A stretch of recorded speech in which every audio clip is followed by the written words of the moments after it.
Dans la précédente vidéo, on a passé quelques jours à Kyoto, qui est l'ancienne capitale du Japon. Et d'ailleurs, on a pu voir quelques bâtiments hérités de cette période-là, avec notamment le palais impérial, le château Nijo. Mais on a pu surtout découvrir les nombreux temples et sanctuaires de la ville, avec notamment le sanctuaire de Fushimi Inari et ses nombreux torii, et également le pavillon d'or. On a pu aussi déambuler dans des quartiers un peu plus tranquilles, et notamment la forêt de bambou, le chemin de la philosophie, qui ont pu nous permettre de nous mettre un petit peu plus au calme. Après ces quelques jours à Kyoto, on a pris le train en direction d'Osaka pour découvrir la ville et les nombreuses autres curiosités qu'on peut trouver en périphérie, et qu'on va vous faire découvrir dans cette quatrième et dernière vidéo de la série. En arrivant en début de soirée à la gare d'Osaka, on a décidé d'aller poser nos affaires à l'appartement qu'on avait loué, avant de repartir tout de suite visiter le quartier de nuit. C'est un quartier assez animé, avec pas mal de restaurants, de boutiques, et des magnifiques enseignes hyper bien travaillées. On a même pu découvrir la petite mascotte d'Osaka, qui est Billiken-san, qui en fait à l'origine c'était une égérie publicitaire, et elle est devenue un peu comme le 8e dieu de la fortune ici, donc elle est un peu partout, on la voit partout sur les façades, il y a même une statue qui la représente dans la rue.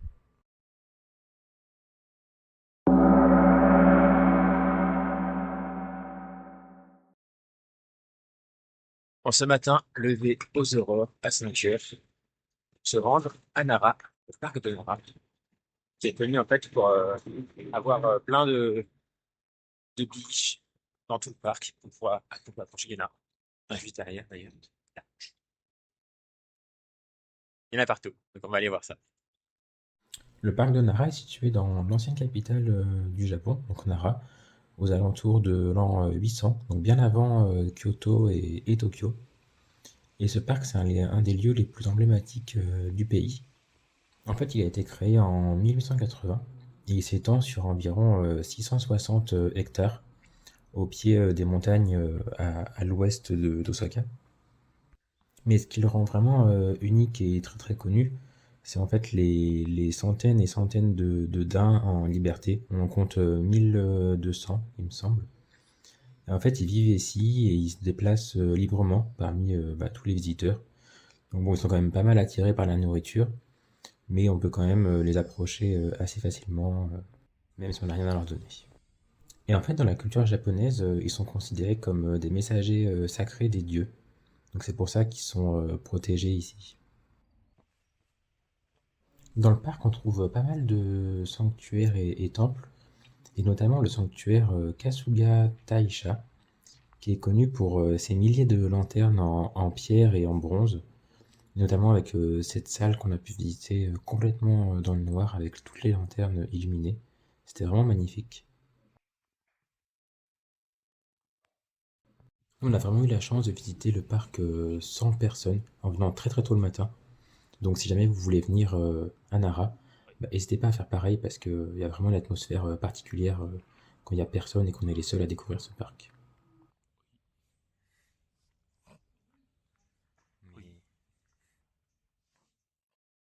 Avant d'en partir, on visite le jardin Isuen, dans lequel on peut observer des lanternes, des érables magnifiques avec les couleurs de l'automne, des mousses, une maison de thé et un petit moulin. Vraiment un véritable coup de cœur pour nous deux là, ce petit jardin, surtout avec ses couleurs de l'automne.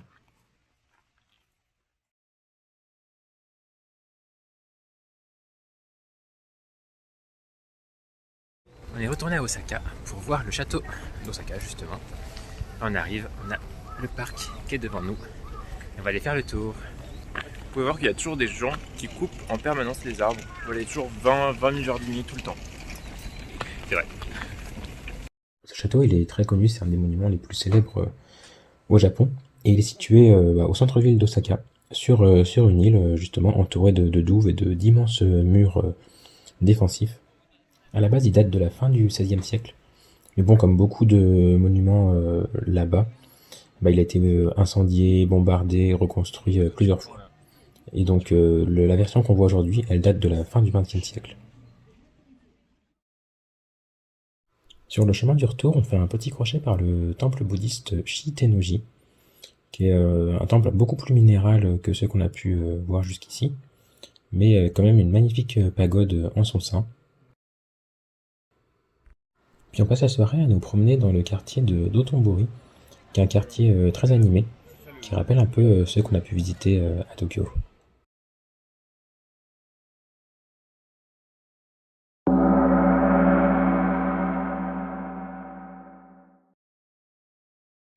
Bon, nouvelle excursion ce matin. On est au nord d'Osaka, à Mino plus exactement. On a pris un train et un bus. Et là, on visite le temple de Katsuoji, qui est dans les montagnes. Le temple de Katsuoji, il est situé dans les montagnes au nord d'Osaka. Et outre le fait que ce soit un temple magnifique avec les couleurs des arbres incroyables là, à l'automne, en fait le temple est surtout connu pour ses centaines, voire même ses milliers de petites statuettes de Daruma qu'on trouve en fait partout dans le temple, que ce soit cachées dans la végétation, posées sur les escaliers, les lanternes ou les rochers. Il y en a vraiment partout, partout, partout. Et en fait ces Daruma, c'est des petits personnages un peu porte-bonheur pour lequel on doit en fait peindre un œil lorsqu'on a un vœu ou qu'on veut réussir quelque chose. Et une fois qu'on a réussi cet objectif, on peint le second œil. Du coup, la présence de ces milliers et milliers de petites statuettes de Daruma, couplées à l'isolement du temple, bah, ça lui donne une atmosphère assez unique et vraiment, vraiment sympa à faire si vous passez par là.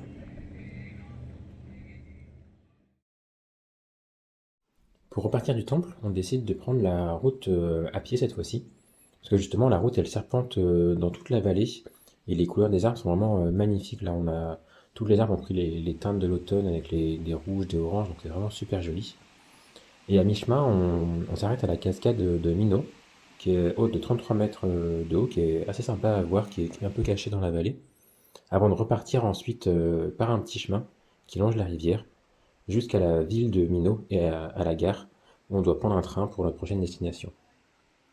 Et justement, pour nous rendre à notre prochaine destination, c'est une véritable expédition qui nous attend pour le reste de la journée, parce qu'on a déjà dû retourner à Osaka, puis prendre un premier train, ensuite un second qui ressemble plutôt à un petit tortillard de montagne, avant de prendre un funiculaire, puis un bus qui nous a amené au village de Koyasan, qui est en fait un petit village constitué de plein de temples, qui est situé au milieu des montagnes, dans une forêt vraiment perdue, dans lequel on va pouvoir passer la fin de journée, la nuit et une partie de la journée de demain. Alors là, on vient d'arriver à Koyasan, et on est arrivé au temple dans lequel on va dormir ce soir. On vient de découvrir la chambre, avec vue sur le jardin. On a une première pièce qui est ici. Et ensuite on a la chambre qui est juste à côté, ici. Toujours avec vue sur le jardin. Après avoir déposé nos affaires au temple, on a décidé de ressortir pour profiter du coucher de soleil qui accentuait encore plus les couleurs magnifiques des arbres. Et comme on compte pas loin de 117 temples dans le village, on avait de quoi faire pour la soirée. Ensuite, après avoir déambulé plusieurs heures dans le village, on est retourné au temple pour profiter du repas servi par les moines. Et on a découvert du coup la Shojin Ryori, qui est en fait une cuisine traditionnelle des moines bouddhistes, qui est entièrement végétarienne, et qui met à l'honneur surtout le tofu sous plusieurs formes, mais aussi les légumes de montagne. C'était vraiment une belle découverte d'un repas entièrement végétarien. Et après ce repas, on est encore ressorti pour aller visiter le cimetière qui est un peu à l'écart du village, mais avec la nuit qui tombait, c'était vraiment incroyable. Vraiment, l'atmosphère était vraiment incroyable. En plus, on était vraiment seul au monde, donc vraiment très sympathique à faire. Je vais vous mettre quelques photos d'ailleurs parce que les vidéos donnent pas grand chose de nuit.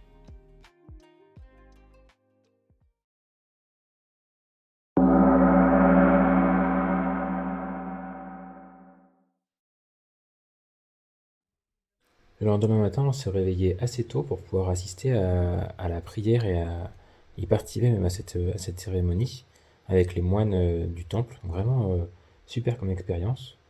Avant de pouvoir aller visiter deux temples qu'on n'a pas pu visiter la veille parce qu'ils étaient fermés. Le temple d'Aldokoro et de Hokutono, avec son magnifique jardin en pierre. Après avoir bien profité de cette petite parenthèse dans les montagnes, on a repris le bus et le funiculaire pour reprendre ensuite un train qui nous a permis de faire tout le tour de la péninsule de Ki pour nous rendre dans la ville de Nashikatsura, au sud de cette péninsule.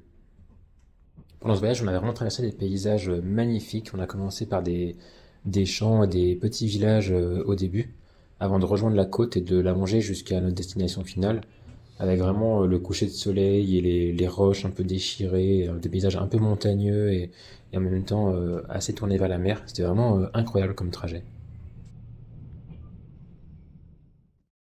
On est bien arrivé à Kikatsura, donc on est dans le sud, là au sud d'Osaka, c'est notre dernière étape. Et on fait un petit tour sur le port, au coucher de soleil, avant de rejoindre notre hôtel. Nashikatsura, c'est une ville portuaire qui est très très peu touristique, en tout cas quand on y était nous. Donc ça nous a fait du bien de profiter de la quiétude du port, même si j'avoue que Nathan n'arrêtait pas de faire l'andouille sur toutes mes vidéos. Mais bon, il y avait quand même pas mal d'enfants qui pêchaient, et donc on est resté une heure ou deux, je pense, à profiter du port et du coucher du soleil. Ensuite, en se baladant dans la ville, on a croisé des panneaux d'évacuation en cas de tsunami et une tour aussi de refuge qui nous rappelle que toute la côte sud en fait, du Japon elle est assez souvent touchée par des tsunamis. Donc bon, pas hyper rassurant. Et après, du coup, comme la nuit commençait à tomber, on s'était mis à la recherche d'un restaurant de poissons parce que la spécialité de la ville, c'est le thon. Et du coup, on a fini par trouver un tout petit resto dans une petite rue avec une carte uniquement en japonais. Donc un peu compliqué pour se décider. Mais bon, finalement, notre choix a été assez bon parce qu'on a pu déguster du thon un peu sous toutes ses formes, avec du thon cru, du thon haché, du thon cuit à la braise. Et on a même pu goûter de la baleine. C'est un goût un peu particulier qui est assez fort et qui se rapproche plutôt de la viande que du poisson. Mais bon, c'était quand même sympa à goûter au moins une fois dans sa vie. Après avoir bien profité de la soirée, on s'est rendu à notre hôtel à pied, qui était situé juste à côté du centre-ville, dans une petite crique un peu isolée. En plus, on avait une vue mer vraiment incroyable depuis la chambre. Et surprise en plus, on a appris en arrivant à l'hôtel que le repas était compris dans le prix. Donc on a mangé une deuxième fois, on s'est rendu au restaurant de l'hôtel. On a pu goûter encore plein de nouvelles choses, et notamment essayer un petit barbecue individuel sur lequel on pouvait faire cuire du poisson cru. Vraiment hyper original. Et après, du coup, pour se remettre de ces deux repas, on a pu profiter des onsen de l'hôtel, qui étaient quasiment vides à cette heure-là. Donc vraiment très agréable. On est resté quelques heures dans les deux onsen.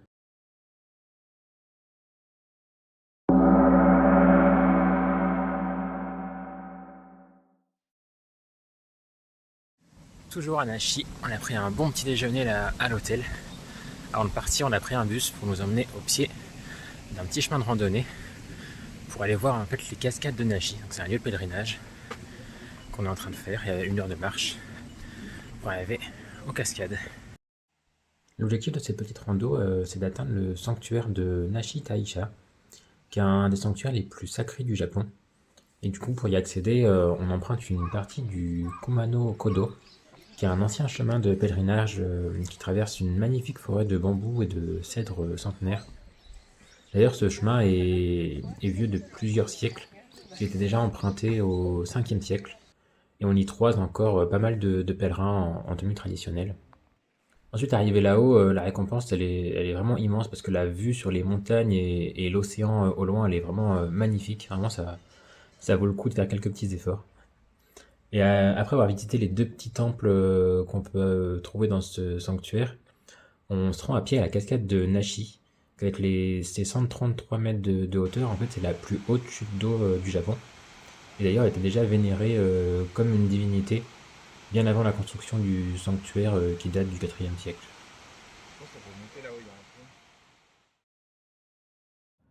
Après avoir profité une bonne partie de la matinée, on reprend le train en direction de Tokyo.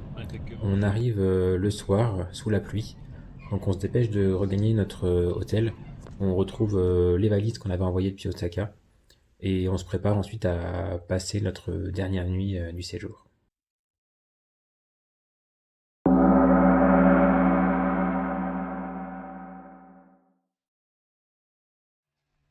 Pour ce dernier jour, le temps il est pas vraiment avec nous, mais bon, on va prendre ça comme un signe qui accentue notre tristesse de la fin du séjour.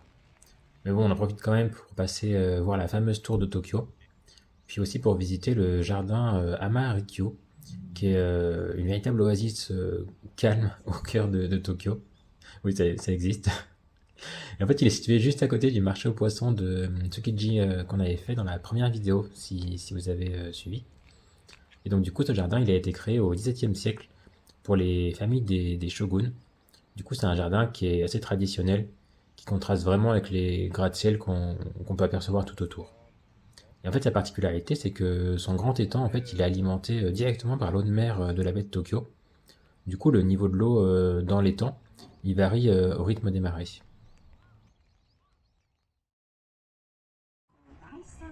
Bon, ensuite, après cette visite, c'est déjà l'heure de prendre la direction de l'aéroport. Toujours avec ce petit stress hein, avec la compagnie Air China de savoir si on arrivera bien à avoir notre avion ou pas. Mais bon, finalement, ça l'a fait, on a pu avoir notre avion. Donc comme elle allait, petite escale à Pékin, on s'arrête manger chinois, qui nous change un peu du japonais, avant de retourner sur Paris dans la nuit. Pour clôturer cette dernière vidéo de notre voyage, je vous laisse avec des photos des plus belles plaques d'égout et des noms de boutiques les plus originaux, on va dire, qu'on a pu croiser tout au long de nos vacances. Et nous, on se retrouve assez vite dans un prochain voyage ou une prochaine aventure.